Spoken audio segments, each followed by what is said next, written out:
What's going on, everybody? Troy Rawlings here. Yeah, I got you on the late night tip. Well, people on the East Coast, it's about midnight. On the West Coast, it's only 9 p.m., so not too late. But let's get into it. Dear Troy, got some more Dear Troys. I'm going to try to get both of these in under 10 minutes so we can put them up on IGTV, not Insta Story, because y'all be, and also on the YouTube channel. Don't forget, go to Relationship Comedy YouTube channel. Click the link in my bio. It probably takes you to the website. You know how to get everywhere. I say this all the time. I say this all the damn time. Oh, sorry. Okay. It's late. Hope all is well. All right. Let's get to. I'll do this one first. Dear Troy, I am success.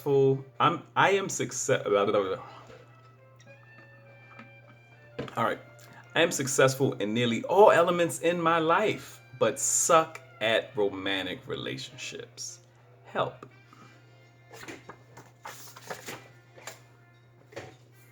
Okay. And this is a lady. Hey, this is normal. There's nothing wrong with you. But let me say this. Because this lady is a doctor. Highly sought after professional, whole nine. Let me say it this way, and I'm just being very practical. Whatever you spend a lot of time and course of study in, you're going to be proficient in.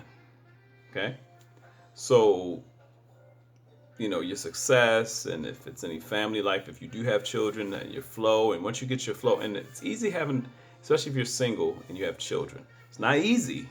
I'm single with a daughter. It's not easy, but it's easy to get into your own flow, own pattern.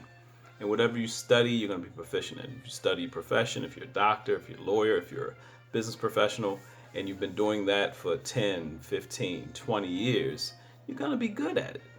You're going to have a flow. You're going to have a pattern. Everything that's normal. And you shouldn't have to disrupt or lower your standards, anything like that. You don't have to do any of that to bring somebody else into your life. Big ass but.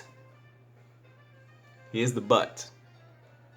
The one thing you cannot control is someone else. That's why relationships are so hard. You're bringing someone else into the equation. Their thoughts, their attitudes, their personality, their individuality, all of that into the equation. And it becomes difficult, especially when you get older in your 30s, 40s, 50s, 60s. You just kind of set in your ways. They might be set in their ways. That's where the hard stuff comes into play. That's where the rubber meets the road, because now you got to deal with somebody who's not you. You have to do that flow, and that flow in and of itself can be difficult. So there's nothing wrong with you.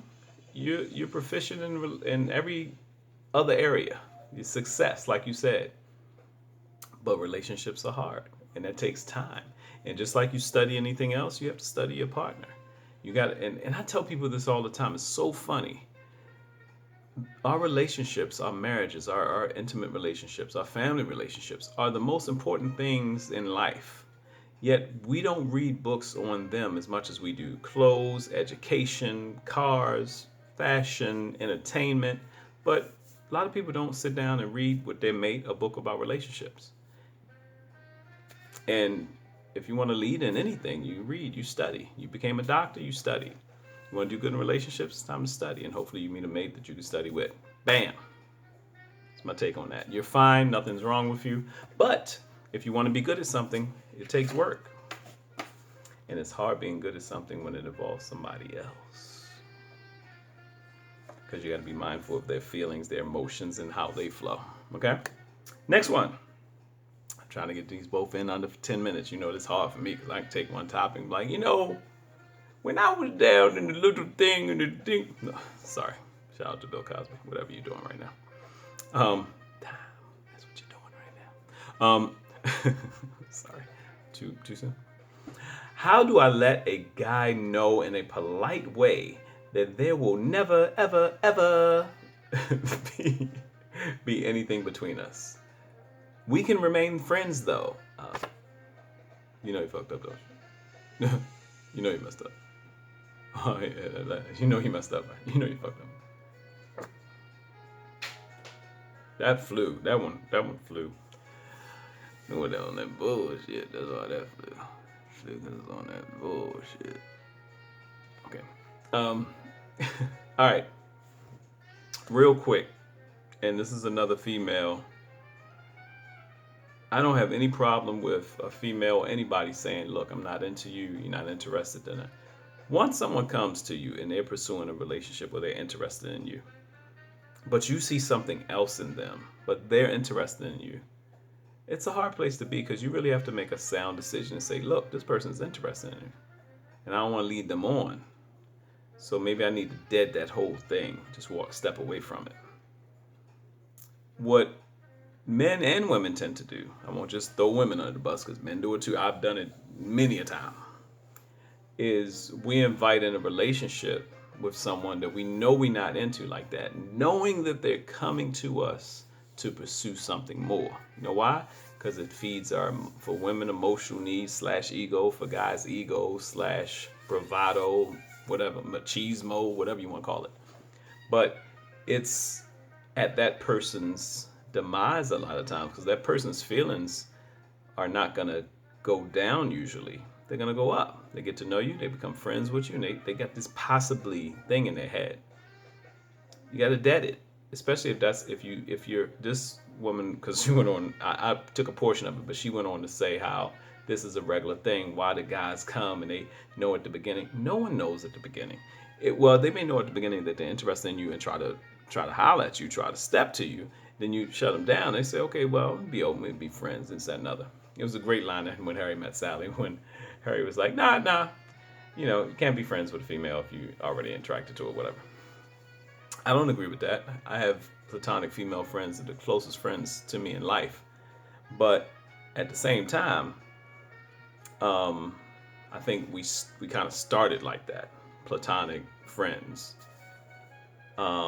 Male-female thing is supposed to be difficult because God wanted this earth to stay populated. So we always attracted to each other sexually, some way, shape, or form. It's somebody scratching their head like that. I'm like, how did I do that? It's like, that child had to come here. That's going to be the next Obama that you had. You and that woman, 2 different continents. So here's my take on it. If you're not interested in somebody and they step to you, and she was talking about worry about their feelings and stuff, like, no, it's not that deep. If you're not interested in a person, do them a favor. If you know the track record is you saying we can be friends, and then all of a sudden you're going on with this friends, this guy may have in his head that, okay, I'm gonna friend you until I'm break the friend zone barrier and we be laid up together. Whatever his intent is, or hers, because